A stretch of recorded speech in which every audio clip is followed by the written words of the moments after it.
হযরত আব্দুল কাদের জিলানী রহমতুল্লাহি আলাইহির আগমনের দ্বারা তারপর আবার হযরত খাজা মঈনুদ্দিন চিশতি রহমতুল্লাহি আলাইহির দ্বারা খাজা মঈনুদ্দিন চিশতি রহমতুল্লাহি আলাইহি আব্দুল কাদের জিলানী রহমতুল্লাহি আলাইহি উনাদের মাধ্যমে ইসলামের অগ্রযাত্রা ভারতবর্ষে শুরু হয়েছে। সর্বপ্রথম অগ্রযাত্রা ভারতবর্ষে শুরু হয়েছে তখনকার সময়ে সাহাবায়ে কেরামদের ব্যবসায়িক লেনদেনের মাধ্যমে। দ্বিতীয় অগ্রযাত্রা শুরু হয়েছে মুহাম্মদ বিন কাসেমের সিন্ধু বিজয়ের মাধ্যমে। তৃতীয় অগ্রযাত্রা শুরু হয়েছে খাজা মঈনুদ্দিন চিশতি রহমতুল্লাহি আলাইহি ভারতবর্ষে আগমন করার মাধ্যমে এবং আব্দুল কাদের জিলানী রহমতুল্লাহি আলাইহি ভারতবর্ষে আগমন করার মাধ্যমে। কথা ঠিক কিনা? তারা শুধুমাত্র খাজা মঈনুদ্দিন চিশতি রহমতুল্লাহি আলাইহির অবদানকে লক্ষ্য করেছে, তারা শুধুমাত্র আব্দুল কাদের জিলানী রহমতুল্লাহি আলাইহির অবদানকে লক্ষ্য করেছে।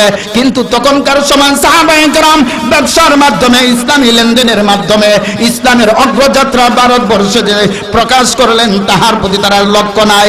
দ্বিতীয় অগ্রযাত্রা মুহাম্মদ বিন কাসেম রাজা তাহিরের সঙ্গে জিহাদ ফি সাবিলিল্লাহ করে সিন্ধু বিজয় করে ইসলামের পতাকা ভারতে উড্ডীন করেছিলেন।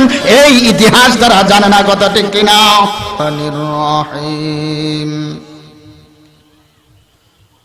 ربنا وابعث فيهم رسولا منهم يتلو عليهم آياتك ويعلمهم الكتاب والحكمة ويزكيهم. وقال تعالى إنك لعلى خلق عظيم. بارك الله لنا ولكم في القرآن العظيم ونفعنا بآياته والذكر الحكيم. وقال رسول الله صلى الله عليه وسلم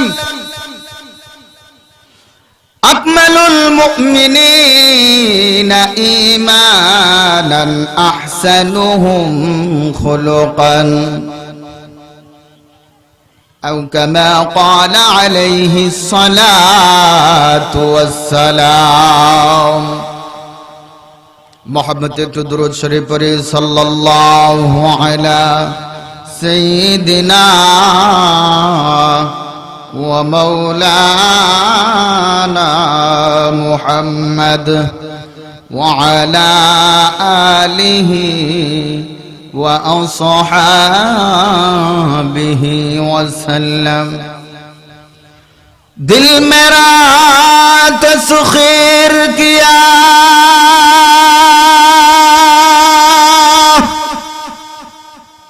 एक अरबी ने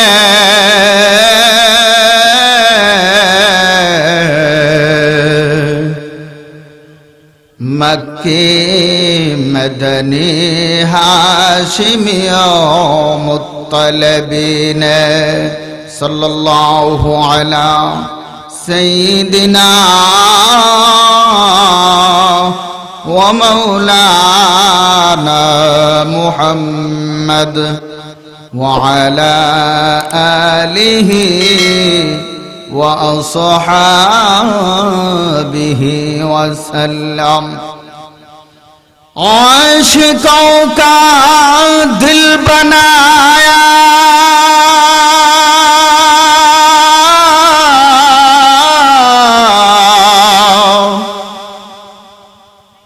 आईनाए अल्लाह ने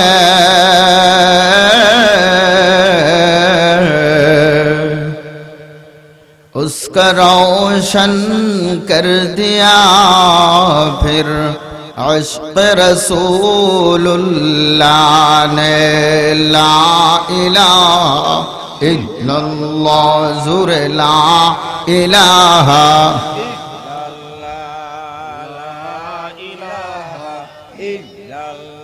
লা ইলাহা ইল্লাল্লাহু মুহাম্মাদুর রাসূলুল্লাহ সাল্লাল্লাহু আলাইহি ওয়াসাল্লাম। ইমামনগর উত্তরহাটি গ্রামবাসীর উদ্যোগে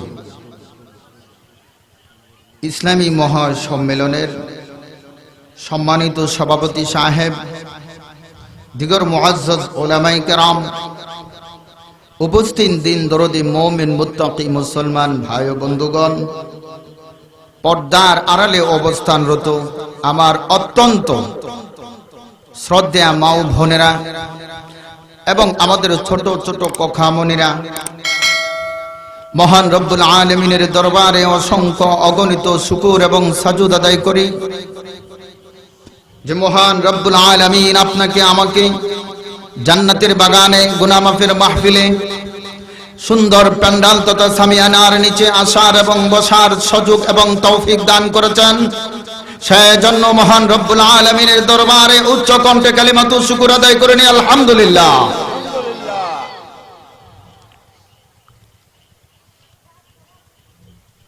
আমরা অনেক সময় মরিচ পুরা দেই না? এটা যখন অধিক সময় হয় তখন টিপ দিলে পরে কি হয়? ভাঙ্গে না। আপনাদের এলাকায় এটারে কি কয়? আমাদের হবিগঞ্জের ভাষায় কয়টা বেতলা হয়ে গেছে। আপনাদের এলাকার ভাষায় কি কয়?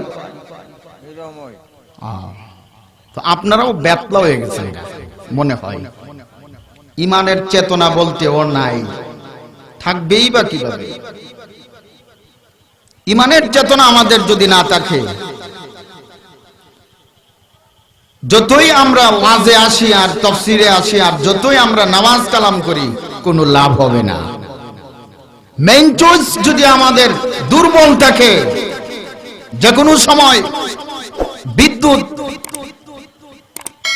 অ্যাক্সিডেন্ট হতে পারে, পারে কিনা পারে না? আমাদের মেইন চয়েস এত দুর্বল কেন? ইমান আমাদের এত দুর্বল কেন? আমাদের ইমানের পাওয়ারকে আরো বৃদ্ধি করতে হবে, কথা ঠিক কিনা? হ্যাঁ অথবা না, কিছুটা বললেন তবে বুঝবো ইমানের পাওয়ার আছে আপনাদের। বন্ধুগণ, আজকে যিনি আলোচক, প্রধান আলোচক আলহাজ হাফেজ মাওলানা ইব্রাহিম বিন আলী সাহেব, পীর সাহেব মহাখালী দামাত বারকাতুহুম, উনি আসতেছেন। অত্যন্ত উঁচু মাপের মানুষ, অত্যন্ত ভালো মানুষ, অত্যন্ত ভালো একজন পীর। ব্যক্তিগতভাবে ওনাকে আমি অত্যন্ত ভালোভাবে চিনি এবং জানি। যাই হোক, আরো অনেক উলামায়ে কেরাম রয়েছেন, বিজ্ঞ উলামায়ে কেরামগণ রয়েছেন। ধারাবাহিক আলোচনা চলবে, আপনারা শুনবেন, শুনে নিজেদের ইমানের পাওয়ার বৃদ্ধি করবেন, কথা ঠিক কিনা? আমি আপনাদের খেদমতে কথা দীর্ঘ করতে চাই না।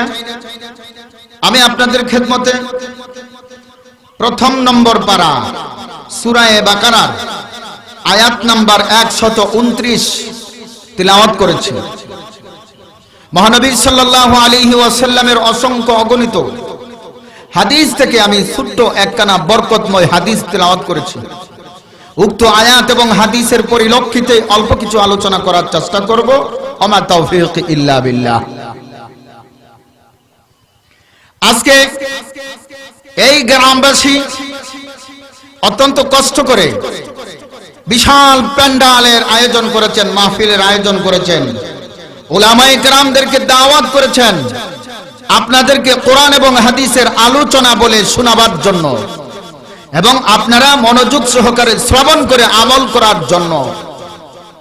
বলনেওয়ালা এবং শুননেওয়ালা উভয় যাতে উপকৃত হয় সেজন্য। সুতরাং আপনাদের এই পরিশ্রম, আপনাদের এই অধ্যয়ন, আপনাদের চিন্তা চেতনা যাতে বৃথা না যায় সেজন্য আপনারা স্বতঃস্ফূর্তভাবে এই মাহফিলে যোগদান করে মাহফিলকে সফল এবং সার্থক করার জন্য আপনাদের কাছে সবিনয় অনুরোধ জানাচ্ছি।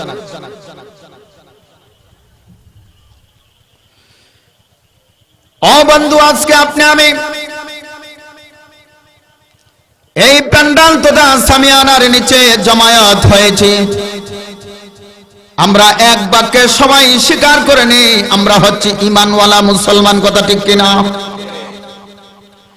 আমরা এক আল্লাহর গোলাম, এক আল্লাহর বান্দা, লা শরীক আল্লাহ বলে আমরা স্বীকার করি। আমরা বহুত্ববাদে বিশ্বাসী নই, আমরা একত্ববাদে বিশ্বাসী। প্রাণের ভাই বন্ধুগণ, আমাদের ধর্মগ্রন্থ আল কোরআন, কথা ঠিক কিনা? আমাদের নবী হচ্ছেন মুহাম্মদুর রাসূলুল্লাহ সাল্লাল্লাহু আলাইহি ওয়াসাল্লাম, উনার উম্মত আমরা। ভাই বন্ধুগণ, মহানবী সাল্লাল্লাহু আলাইহি ওয়াসাল্লাম আমাদেরকে যেই সভ্যতা শিখিয়ে গিয়েছেন, আমাদেরকে যে আদর্শ শিখিয়ে গিয়েছেন, আমাদেরকে যে এথিক্স শিখিয়ে গিয়েছেন, সেই সভ্যতা আদর্শ এথিক্সকে লালন পালন করব। লালন পালন করতে গেলে আমাদেরকে জানতে হবে, শিখতে হবে, বুঝতে হবে। ইহা শিখার জন্য, বোঝার জন্য, আমল করার জন্য এই জাতীয় মাহফিলের আয়োজন করা হয়েছে। প্রতিদিন আয়োজন করা হয় না, সুতরাং এই মাহফিলকে আমাদের মূল্যায়ন এবং কদর করার প্রয়োজন। ভাই বন্ধু, আল্লাহর নবী বিশ্ব নবী মুহাম্মদুর রাসূলুল্লাহ সাল্লাল্লাহু আলাইহি ওয়াসাল্লাম মক্কা নগরীতে জন্মগ্রহণ করে হাঁটি হাঁটি পা পা করে মক্কার আলো বাতাসে, মক্কার সমাজ ব্যবস্থায় যখন হাঁটি হাঁটি পা পা করে বড় হতে লাগলেন, সমাজের অনেক কৃষ্টি কালচার গুলা লক্ষ্য করলেন। আল্লাহ রাসূল সাল্লাল্লাহু আলাইহি ওয়াসাল্লাম 40 বছর হওয়ার সাথে সাথে মহান রব্বুল আলামিন নবুয়ত দিয়ে আপনি আমার নবীকে ধন্য করলেন। চিল্লে বলেন সুবহানাল্লাহ। ও আমার প্রাণের ভাই ও বন্ধুগণ, আপনি আমার নবী বিশ্ব নবী মুহাম্মদুর রাসূলুল্লাহ সাল্লাল্লাহু আলাইহি ওয়াসাল্লামকে এই দুনিয়ার জগতে প্রেরণ করেছেন মানব জাতির কল্যাণের জন্য, মানব জাতির হেদায়েতের জন্য, মানব জাতির রহমত এবং বরকতের জন্য। এই ব্যাপারে আল্লাহ তাবারাক ওয়া তাআলা আলোচনা করেন, ওমা আরসালনাকা ইল্লা রাহমাতাল লিল আলামিন। চিল্লা বলুন আল্লাহু আকবার। ওই দুনিয়ার মানুষ, জগৎবাসী, আমি আমার প্যারা হাবিব মুহাম্মদুর রাসূলুল্লাহ সাল্লাল্লাহু আলাইহি ওয়াসাল্লামকে জগৎবাসীর জন্য রহমত হিসেবে প্রেরণ করেছি।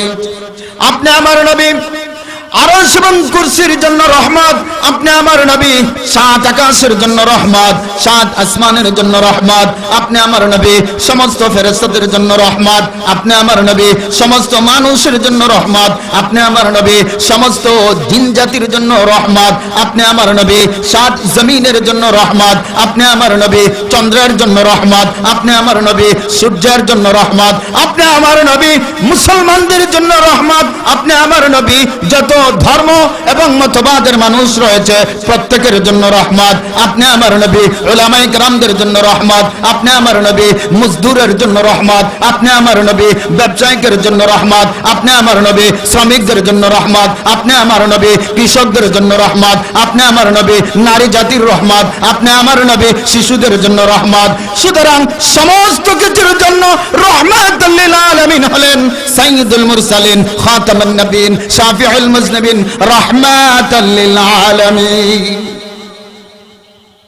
ওই যে কইছিলাম বেতলা হয়ে গেছে কি, ওই বেতলা এর রোগী ধরছে আপনাদেরকে। প্রাণের ভাই বন্ধুগণ, সুতরাং আপনি আমার নবী জগৎবাসীর জন্য রহমত। আপনি আমার নবী কিসের জন্য? আপনি আমার নবী কিসের রহমত? জগৎবাসীর জন্য রহমত। আলোচনা বুঝতেছেন? আমার মনে হয় আপনাদের সামনে আলোচনা করা সম্পূর্ণ ব্যর্থতা। বুঝেন না যদি আলোচনার প্রয়োজন নেই, যারা বুঝে তারা আলোচনা করবে। মনে হয় আপনাদেরকে আলোচনা বুঝাইতে পারছি না। হ্যাঁ না কিছু বলবেন, তাহলে বোঝা গেল আলোচনা বুঝতেছেন। অপ্রাণের ভাই বন্ধু, আপনি আমার নবী রাহমাতাল লিল আলামিন, আমার আপনার আল্লাহ ডাক দিয়া বলেন, ও আমার প্যারা হাবিব, আমি হলাম রব্বুল আলামিন, আমি হইলাম রব্বুল আলামিন। ও আমার প্যারা হাবিব, তুমি হইলাই রাহমাতাল লিল আলামিন, তোমার কাছে আমি নাজিল করলাম কুরআনুল কারীম। প্রাণের ভাই বন্ধুগণ, আপনি আমার নবী যেহেতু জগৎবাসীর জন্য হেদায়েত এবং রহমত, আল্লাহ তাবারাক ওয়া তাআলা আপনার আমার নবীকে কেমন করে মর্যাদা এবং মূল্যায়ন করেছেন, আমি সংক্ষিপ্ত আকারে বলছি আপনাদেরকে। হযরত মূসা আলাইহিস সালাতু ওয়াস সালামের উপর যখন আল্লাহ তাবারাক ওয়া তাআলা তাওরাত কিতাব নাযিল করতে চাইলেন, আল্লাহ তাবারাক ওয়া তাআলা মূসা আলাইহিস সালাতু ওয়াস সালামকে বললেন, ও আমার পয়গম্বর মূসা, তোমার উপরে আমি কিতাব নাযিল করব, যেই কিতাবের নাম হলো তাওরাত। ও মূসা, তুর পর্বতে আসো। হযরত মূসা আলাইহিস সালাতু ওয়াস সালাম 40 দিনের জন্য তুর পর্বতে অবস্থান করেছিলেন, যার কারণে আল্লাহ তাবারাক ওয়া তাআলা তাওরাত কিতাব নাযিল করেছিলেন।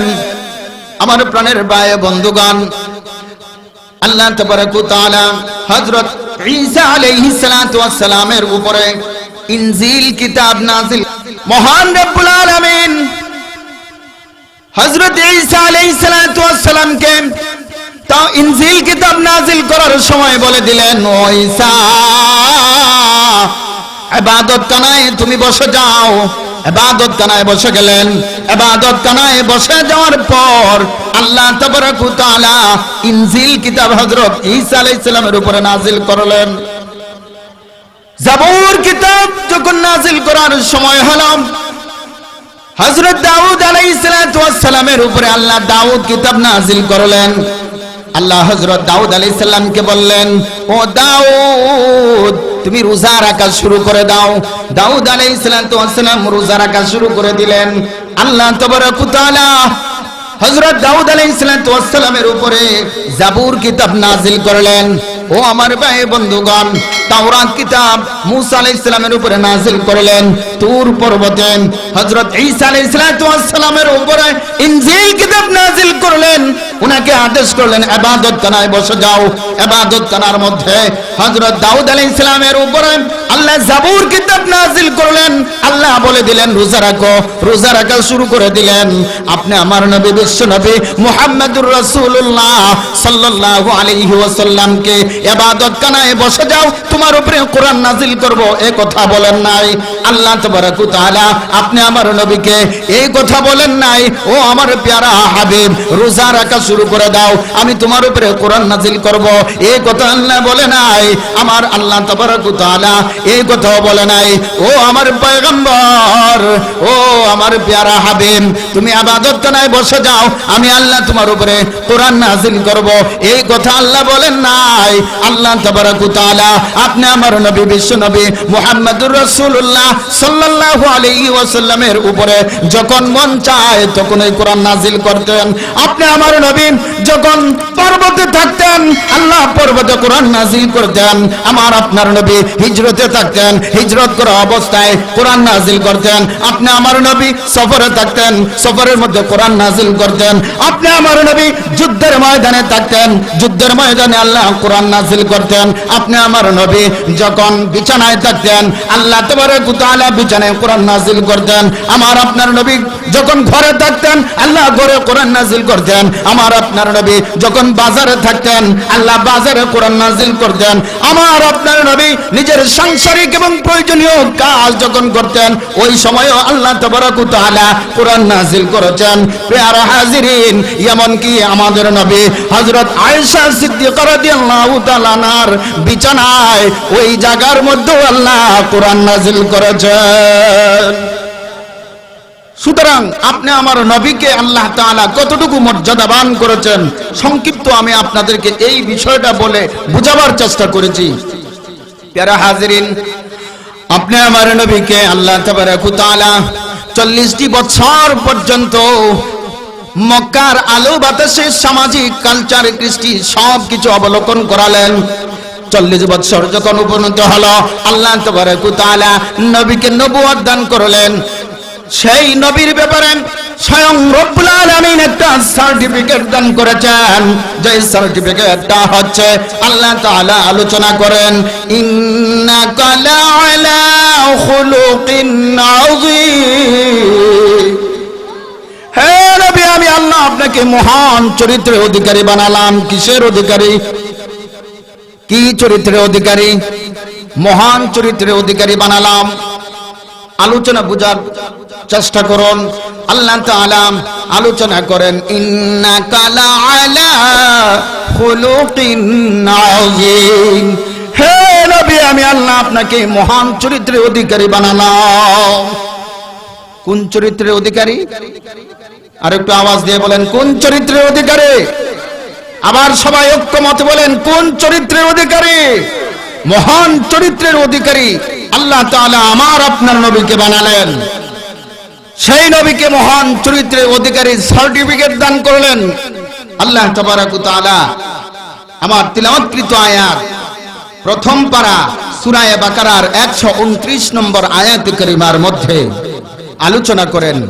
আল্লাহ বলেন, রব্বানা ওয়াবআথ ফীহিম রাসূলাম মিনহুম ইয়াতলু আলাইহিম আয়াতিকা ওয়া ইউআল্লিমুহুমুল কিতাবা ওয়াল হিকমাতা ওয়া ইউযাক্কিহিম। আল্লাহু আকবার বলেন। আল্লাহ বলেন, ওয়াবআথ ফীহিম রাসূলাম মিনহুম। হযরত ইব্রাহিম আলাইহিস সালাতু ওয়াস সালাম আমাদের জাতির পিতা। কথা আর একটা ঢুকে গেছে, আপনার এবং আমার জাতির পিতাকে। আবার বলেন, আমার আপনার জাতির পিতাকে। আর একটু চিৎকার দিয়ে বলুন, মুসলমানদের জাতির পিতাকে। ইব্রাহিম আলাইহিস সালাম, হযরত ইব্রাহিম আলাইহিস সালাতু ওয়াস সালাম দোয়া করেছিলেন, রব্বানা ওয়াবআথ ফীহিম রাসূলাম মিনহুম ইয়াতলু আলাইহিম আয়াতিকা ওয়া ইউআল্লিমুহুমুল কিতাবা ওয়াল হিকমা ওয়া ইউযাক্কিহিম। ইব্রাহিম আলাইহিস সালামের দোয়া আল্লাহ কবুল আর মঞ্জুর করে নিয়েছেন। প্রাণের ভাই বন্ধুগণ, যেই দোয়াটা করেছিলেন সেই দোয়াটা হচ্ছে এই আমার তিলাওয়াতকৃত আয়াত। আল্লাহ বলেন, ওয়াবআথ ফীহিম রাসূলাম মিনহুম। আমি তোমাদের মধ্য থেকে তোমাদের কাছে এমন একজন রাসূল নবী প্রেরণ করলাম, যেই নবীর 4টা গুণ রয়েছে। কয়টা গুণ?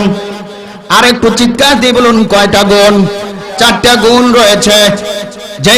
যেই নবী হচ্ছেন মহান চরিত্রের অধিকারী, ওই নবীকে আল্লাহ আরো 4টা গুণ দান করলেন। এর মধ্যে একটা গুণ হলো ইয়াতলু আলাইহিম আয়াতিক। আল্লাহ পাকের আয়াত কারিমা নিদর্শনগুলো মানুষের কাছে বর্ণনা করবেন, ব্যক্ত করবেন। এইটা হইল একটা। 2 নাম্বার হলো ওয়া ইউআল্লিমুহুমুল কিতাব।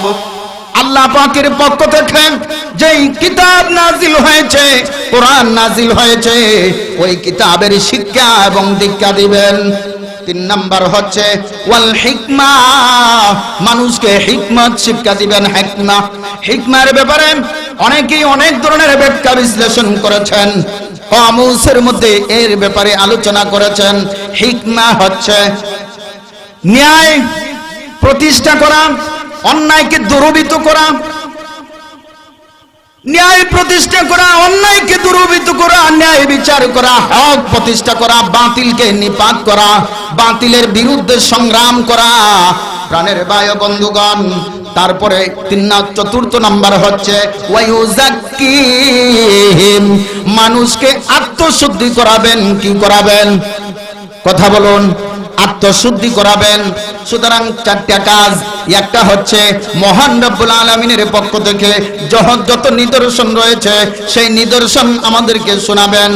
2 নাম্বার হচ্ছে আল্লাহর পক্ষ থেকে যেই কিতাব, ওই কিতাব আমাদেরকে শিক্ষা এবং দীক্ষা দিবেন। 3 নাম্বার হচ্ছে হিকমা, আমাদেরকে শিক্ষা দিয়েছেন, সমাজে প্রতিষ্ঠা করেছেন। 4 নাম্বার হচ্ছে ওয়ায়ুযাক্কিহিম, আত্মশুদ্ধি করাছেন, যাদেরকে আমরা বলি পীর মুরিদি। কথা ঠিক কিনা? আত্মশুদ্ধি সহজ ভাষায় বলছি, পীর মুরিদি কইলে সহজে বুঝা যায়। ওয়ায়ুযাক্কিহিম এর ব্যাখ্যা এমনি বুঝে না বাঙালি। ও বন্ধু, শুধু পীর সাহেবের কাছে মুরিদ হইলে যে তার পরিশুদ্ধতা হয়ে যায়, বিষয়টা আসলে এমন নয়। পীর সাহেবের কাছে মুরিদ হইয়া পীর সাহেবের সবকগুলা মানলে কোরআন সুন্নাহর দৃষ্টিতে তবে আত্মশুদ্ধ পরিশুদ্ধ হওয়ার আশা করা যায়, আর নচেত আশা করা যায় না। তাহলে আপনি আমার নবীকে আল্লাহ কয়টা দায়িত্ব দিয়ে প্রেরণ করেছেন? আমার তিলাওয়াতকৃত আয়াতের মধ্যে 4টা দায়িত্ব পাওয়া যায়। কয়টা? আরো অনেকগুলা দায়িত্ব ছিল এবং আছে। আমার তিলাওয়াতকৃত আয়াতে যেহেতু 4টা, সুতরাং এর ভিতরে আমি থাকতে চাই, এর বাহিরে অন্তত আজকে এই আলোচনার মধ্যে যেতে চাই না। বন্ধুগণ, আসুন আপনাদের সামনে আরেকটু অগ্রসর হই, আলোচনাটা সামনের দিকে আরেকটু অগ্রসর করি। আল্লাহ আলোচনা করেন ওয়া বা'আস ফীহিম রাসূলাম মিনহুম ইয়াতলু আলাইহিম আয়াতিক, আয়াতের শিক্ষা দিবেন, আল্লাহ পাকের নিদর্শনগুলো শিক্ষা দিবেন। ওয়া ইউআল্লিমুহুমুল কিতাব, আল্লাহর পক্ষ থেকে কিতাব যাহা আসছে নাজিল হয়েছে তা শিক্ষা দিবেন। হিকমত আমাদেরকে শিক্ষা দিবেন এবং আত্মশুদ্ধিতে করাবেন। এই 4টা কাজ আমার সমাজের মধ্যে আল্লাহ রাসূল প্রতিষ্ঠা করে গিয়েছেন। ও প্রাণের ভাই ও বন্ধুগণ, আমি আপনাদেরকে যে কথাটা বলার চেষ্টা করেছি, আজকে আমাদের মধ্যে আল্লাহ পাকের নিদর্শন শোনাবার জন্য এবং বলার জন্য এই জাতীয় মাহফিলের পরিবেশ করা হয়েছে। কথা ঠিক কিনা? কথা বলুন, কথা ঠিক কিনা? ওয়া ইউআল্লিমুহুমুল কিতাব, কিতাবের শিক্ষা এবং দীক্ষা শুধু এই মাহফিলটাই সম্পন্ন নয়, এই মাহফিলটাই পরিপূর্ণ নয়। এর জন্য মাদ্রাসার প্রয়োজন হয়। কিসের প্রয়োজন হয় ভাই? মাদ্রাসার প্রয়োজন হয়। আর হিকমা প্রতিষ্ঠা করতে হলে রাষ্ট্রীয় শক্তির প্রয়োজন হয়, খেলাফতের প্রয়োজন হয়। ওয়ায়ুযাক্কিহিম, আত্মশুদ্ধি করতে হলে ভালো হক্কানি ওলামায়ে কেরাম এবং বুজুর্গদের সংস্পর্শে আমাদেরকে যেতে হয়। তাহলে 4টা কাজ, 4টা ধারা। 4টা কাজের কয়টা ধারা? 4টা ধারা। এখন আমি কয় ধারা আলোচনা করব? আসেন, ডাইলে ছাউলে খিচুড়ি কয় না, খিচুড়ি পাকাইলে। মহান রব্বুল আলামিন আমাদের নবীকে 4টি দায়িত্ব দিয়েছেন। এর মধ্যে একটা দায়িত্ব হইল মানুষকে ইলমে দ্বীন শিখিয়ে দেওয়া। আমাদের নবী মানুষদেরকে ইলমে দ্বীন শিক্ষা দিয়েছেন কিনা কথা বলুন। নির্দ্বিধায় আমরা স্বীকার করি, নির্বিঘ্নে আমরা স্বীকার করি, বিশ্ব নবী আল্লাহর পক্ষ থেকে যে আনিত কিতাব আমাদেরকে শিখিয়েছেন।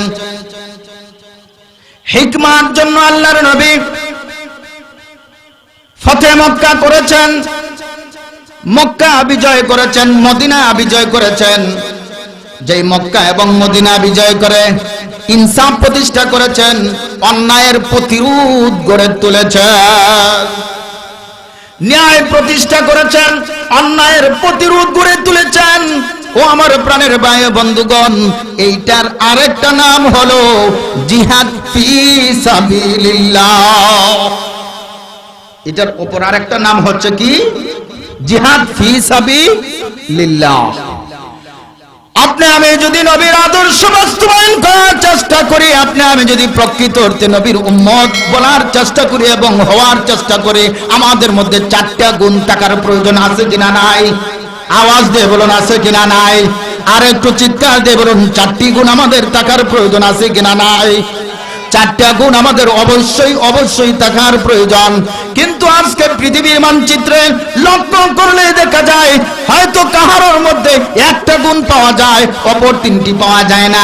কাহারোর মধ্যে দুইটি গুণ পাওয়া যায়, বাকি দুইটি পাওয়া যায় না। কাহারোর মধ্যে তিনটি গুণ পাওয়া যায়, একটি পাওয়া যায় না। আর যাদের মধ্যে চারটি গুণ পাওয়া যায় তাদেরকে জঙ্গি বলে, জেলখানায় ঢোকায়। তাদেরকে কি বলে? জঙ্গি বলে জেলখানায় ঢোকায়। সময় সংক্ষিপ্ত, সুতরাং আমি অল্প কিছু কথা, মৌলিক কথা বলে শুধু টাচ দিয়ে আমি চলে যাচ্ছি। প্রাণের ভাই বন্ধুগণ, আমার আপনার নবী মানুষদেরকে আল্লাহ পাকের নিদর্শন শোনাচ্ছেন, যেই নিদর্শন শুনে শুনে মানুষ হেদায়েত প্রাপ্ত হয়েছে। যারা হেদায়েত প্রাপ্ত হয়েছে তাদেরকে আল্লাহর নবী কোরআন শিখাইছেন। যাদেরকে আল্লাহর নবী কোরআন শিখাইছেন, কোরআনের বিধান তারা জেনেছে, বুঝেছে, বাস্তবায়ন করার জন্য হিকমা তথা জিহাদের ময়দানে চলে গিয়েছে। নিজেদের আত্মশুদ্ধি করেছেন। প্রাণের ভাই বন্ধুগণ, আজকে পৃথিবীর মানচিত্রে লক্ষ্য করলে দেখা যায় আমাদের নবী মানুষদেরকে সভ্যতা শিখাচ্ছেন, আখলাক শিখাইছেন, চরিত্র শিখাইছেন, ভদ্রতা শিখাইছেন। সিনিয়র এবং জুনিয়র, ছোট বড় তাদের সাথে কেমন করে আচরণ করতে হবে তা শিখিয়েছেন। এভরিথিং, সবকিছু শিখিয়েছেন। কিন্তু আজকে আমরা মুসলমান, এত সব শিক্ষা দীক্ষা পাওয়ার পরেও আজকে আমরা মুসলমান নির্যাতিত, নিপীড়িত, নিগৃহীত। কথা ঠিক কিনা?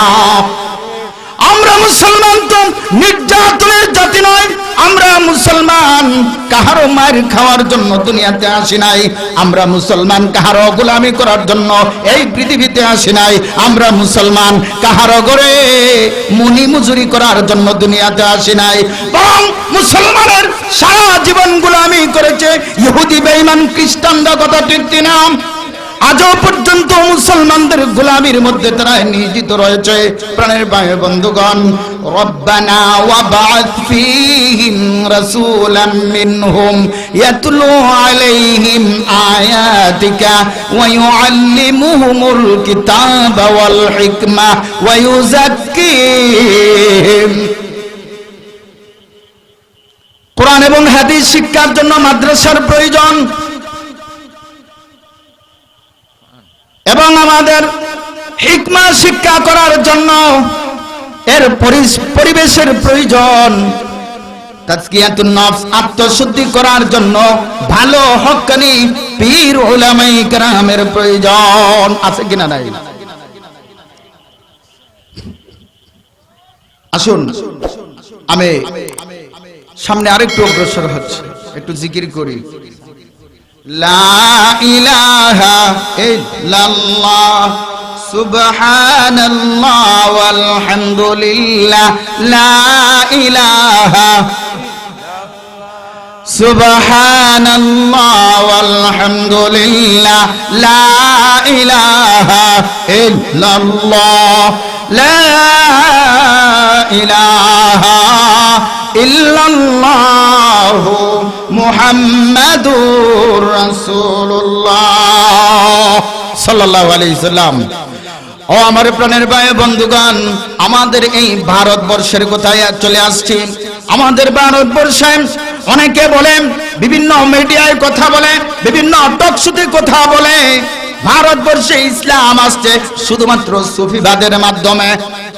কিন্তু আমি বলতে চাই, যারা মিডিয়ায় কথা বলেন, টকশোতে কথা বলেন এবং এই কথা বলে সুফিবাদের মাধ্যমে এই ভারতবর্ষে ইসলাম আসছে, আমি বলি তোমার জ্ঞানের শর্ট আছে, তোমার জ্ঞানের অভাব আছে, তোমার স্টাডির অভাব আছে, তোমার জ্ঞান অর্জন করার মধ্যে অনেক ত্রুটি রয়েছে। এই ভারতবর্ষে সর্বপ্রথম ইসলামের অগ্রযাত্রা শুরু হয়েছে। তখনকার সময়ের যারা সাহাবায়ে কেরাম ছিলেন, নবীর হাতে গড়া সাহাবী ছিলেন, উনাদের ব্যবসা বাণিজ্যের লেনদেনের মাধ্যমে ইসলামের অগ্রযাত্রা।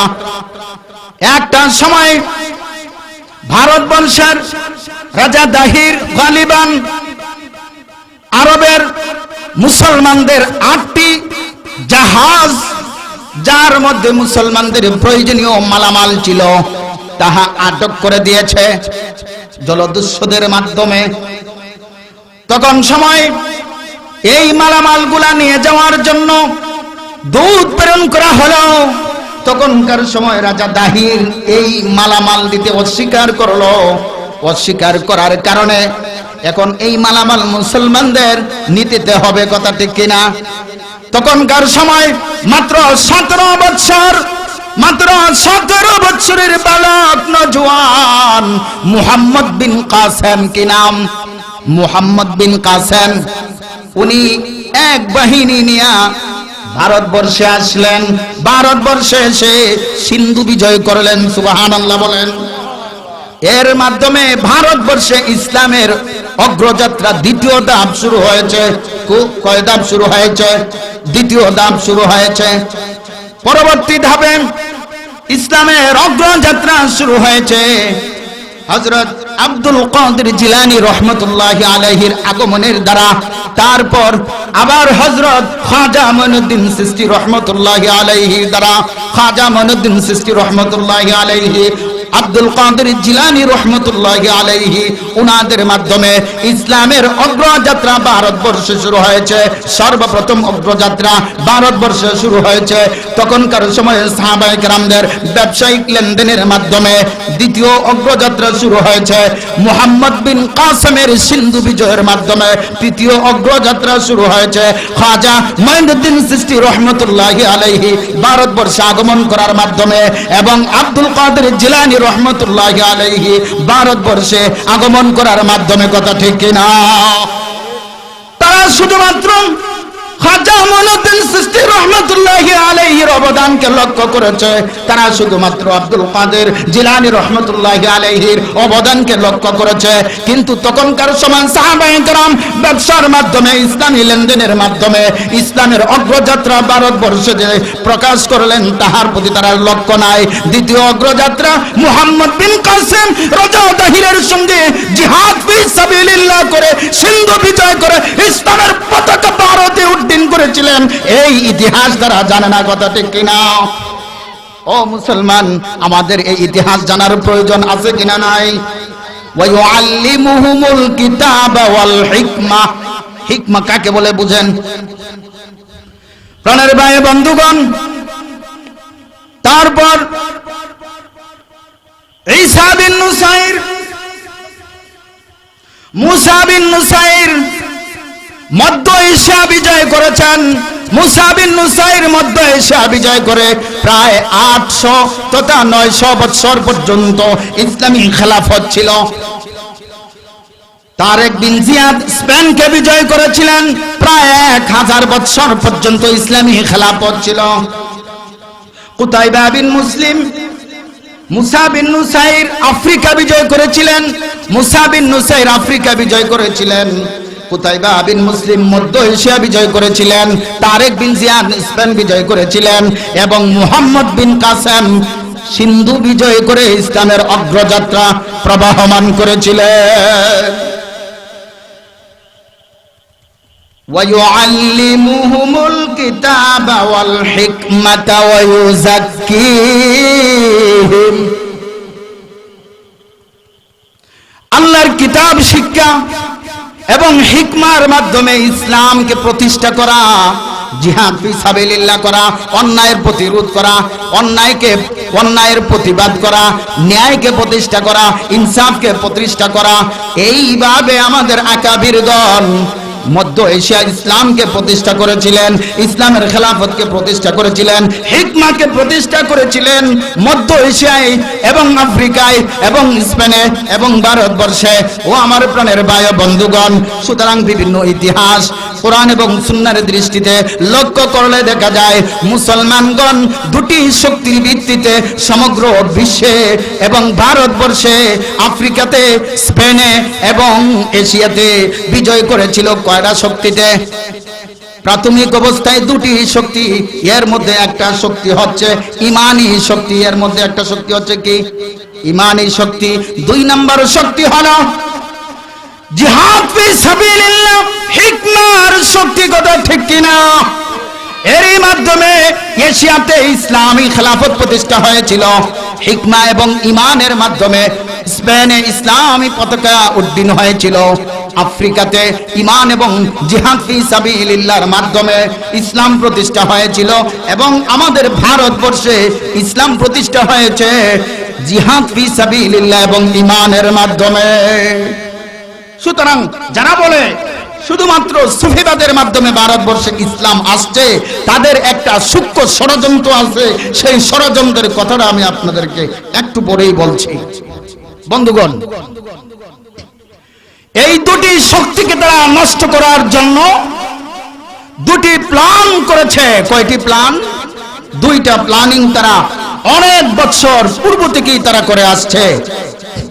তারা লক্ষ্য করে দেখেছে মুসলমানগণ দিক বিদিক বিজয় অর্জন করেছে, মুসলমানগণ দেশকে দেশ বিজয় করেছে, মুসলমানগণ কালেমার পতাকা উড্ডীন করেছে, মুসলমানগণ সমস্ত বাতিল শক্তিকে অপশক্তিকে রোধ করেন, ফাঁসিবাদের শক্তিকে পতন করেন, ন্যায় এবং ইনসাফ প্রতিষ্ঠা করেছেন।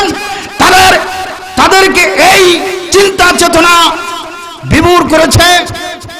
সুতরাং মুসলমানদেরকে যে কোনো ভাবে যে কোনো মূল্যে ঠেকাতে হবে, এই দুটি শক্তিকে যে কোনো মূল্যে ধ্বংস করতে হবে। প্রাণের ভাই বন্ধুগণ, একটা শক্তি হিকমা, জিহাদ ফি সাবিলিল্লাহ, এই শক্তিটাকে তারা ধ্বংস করার জন্য মুসলমানদেরকে হিকমা তথা জিহাদ ফি সাবিলিল্লাহকে সন্ত্রাস হিসেবে আখ্যায়িত করেছে। বলেন নাউজুবিল্লাহ। মুসলমান কি সন্ত্রাস? কথা বলেন, মুসলমান কি সন্ত্রাস? মুসলমান কখনো সন্ত্রাস পছন্দ করে না, সন্ত্রাস করেও না, সন্ত্রাসকে প্রশ্রয় দেয় না। সন্ত্রাস প্রতিরোধ করার জন্যই ইসলাম। কথা ঠিক কিনা? প্রাণের ভাই বন্ধুগণ,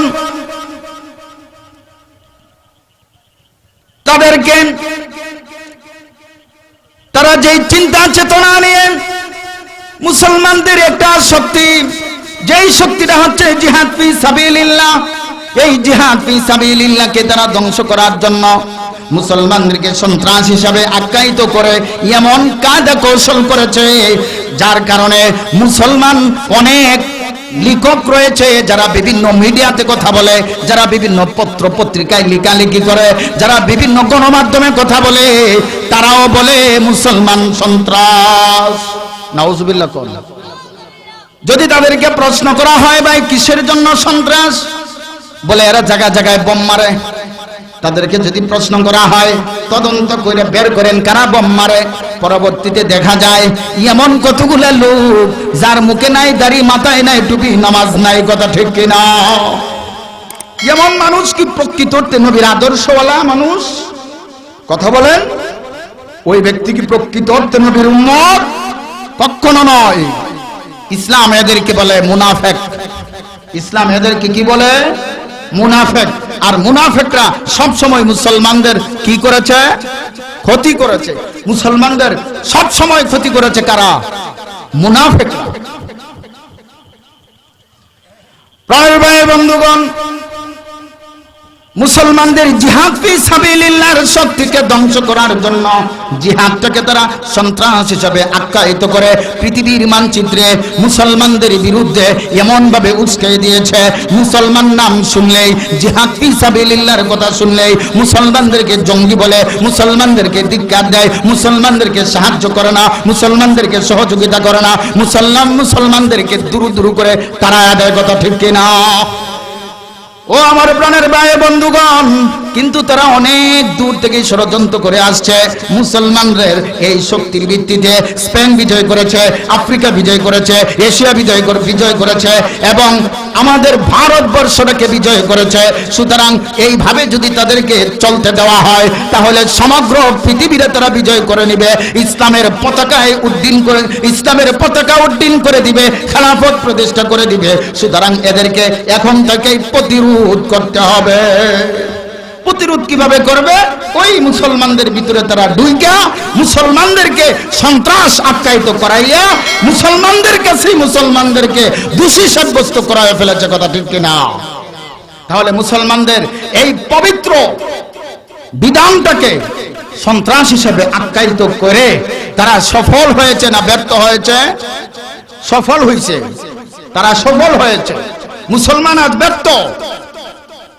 দ্বিতীয় শক্তি ঈমান, ওয়ায়ুযাক্কিহিম। দ্বিতীয়টি হচ্ছে কি? ওয়ায়ুযাক্কিহিম, আত্মশুদ্ধি। মুসলমানদের ঈমানি পাওয়ারের কারণে আজ মুসলমানগণ দিক বিদিক বিজয় অর্জন করেছে। ও আমার প্রাণের ভাই বন্ধুগণ, এটাকে ধ্বংস করার জন্য তারা কেমন করে এমন কতগুলা বাতিল মার্কা পীর তৈরি করেছে, এমন কতগুলো বন্ড প্রতারক লোক তৈরি করেছে, যারা বড় বড় খানকা লইয়া বসে আছে আর বলে বাবারে তোর দরবারে কেউ ফিরে না খালি হাতে। কথা ঠিক কিনা? তারা বলে কি মেলা, কত সুন্দর করে কয় বাবারে, কয় বাবার দরবারে।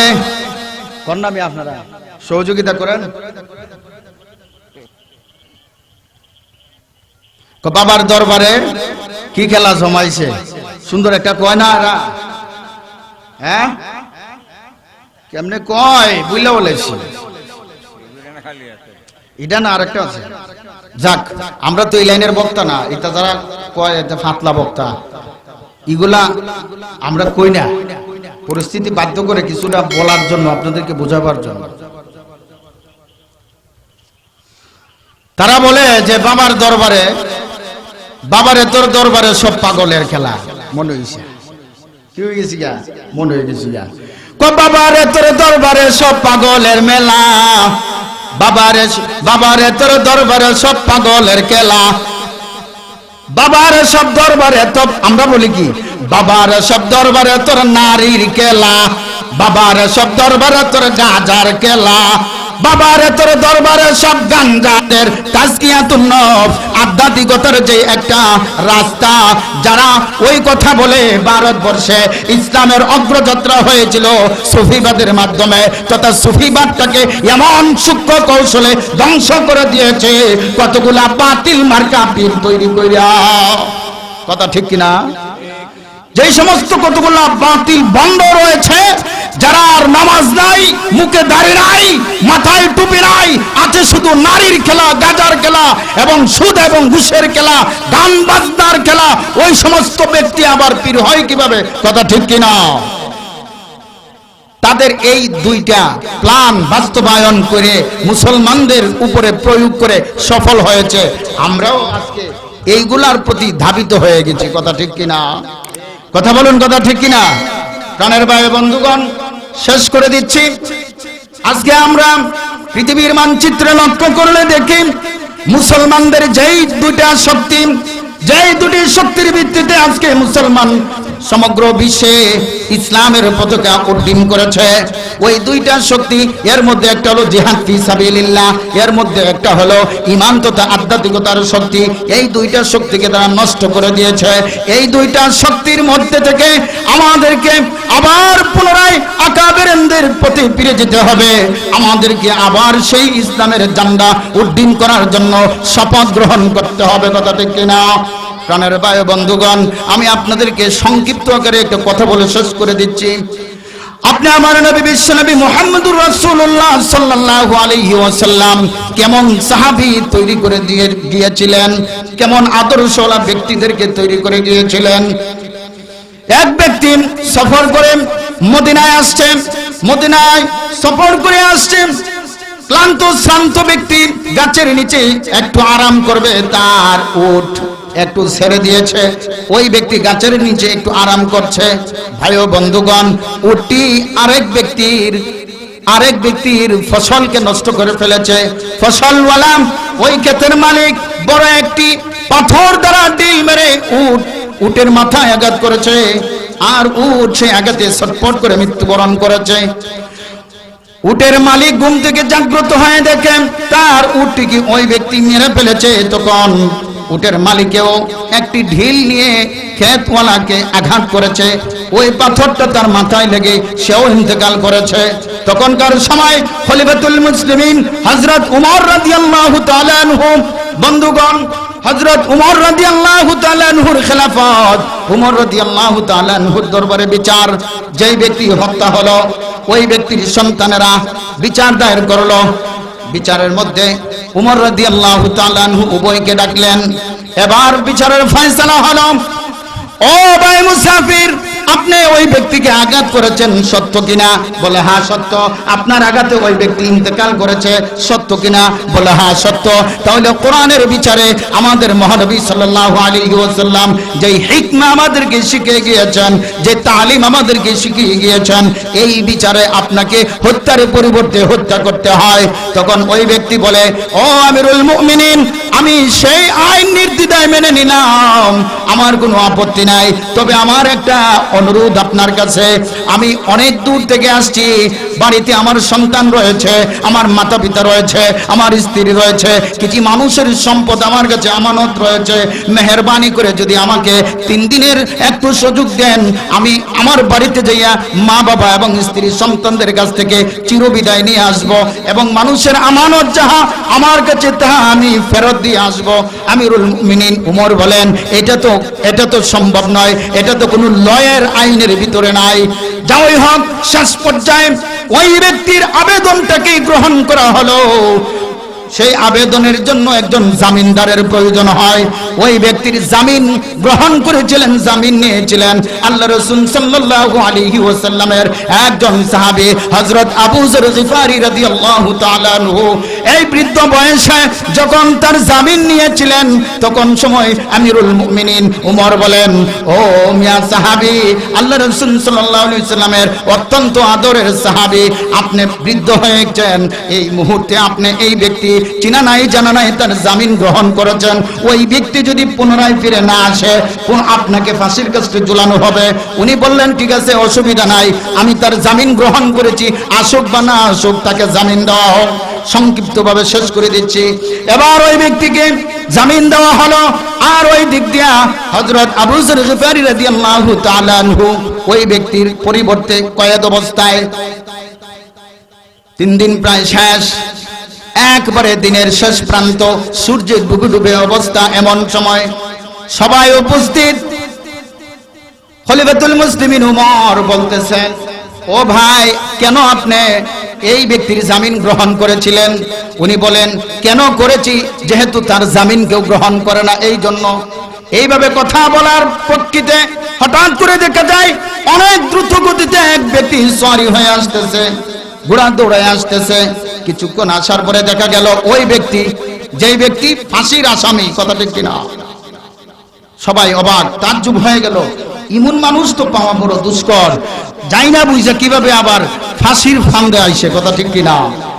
যাই হোক, ওই ব্যক্তি যখন আসলো, তাকে জিজ্ঞেস করা হলো, ভাই আপনি কেন আসছেন? ওই ব্যক্তি বলল, আমি কেন আসছি তাহলে আপনারা শুনেন।